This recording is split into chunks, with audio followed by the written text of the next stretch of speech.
Puthja që ndezi rrjetin dhe zërat e qytetit. Një moment i vetëm, një puthje e papritur, dhe gjithë rrjeti u gjallërua. Ish banorja e Big Brother VIP Albania, Loredana Brati, u gjend sërish në qendër të vëmendjes pasi mori një puthje surprizë nga vlonjati muskuloz, David Dano. Një gest i shkurtër, por i mjaftueshëm për të ndezur një valë reagimesh, komentesh e interpretime të pafundme.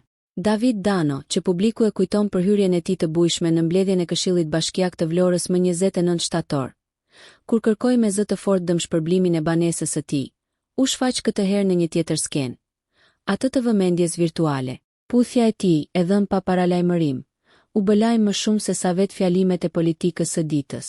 Por në këtë stuhi fjalësh dhe klikimesh, një zë doli në mbrojtje të Loredanës, ai i mikeshës së saj, Gjeneta Fetahu.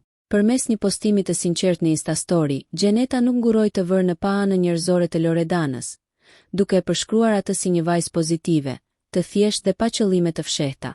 Loredana gjithmonë ka treguar respekt për fansat e saj, shkroi ajo me një ton të qetë, por të vendosur. Është e trishtueshme kur dikush përpiqet të marrë vëmendje duke keq interpretuar një moment të pafajshëm, një shenjë respekti apo gëzimi. Fjalët e Gjenetës u shpërndan si një frymë e ngrohtë mes komenteve shpesh të ashpra që qarkullojnë në rrjete.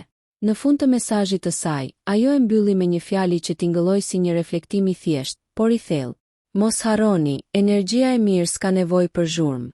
Një fjali që, mes gjithë vorbullës së zhurmës, mbeti ndoshta mesazhi më i qetë dhe më i fortë i kësaj historie. Nëse ju pëlqeu kjo video, shkoni në kanalin e YouTube-it Big VIP Albania Kosova, që e gjeni në bio. Mos harroni që të bëni subscribe dhe të klikoni butonin e ziljes që të informoheni për videot më të reja.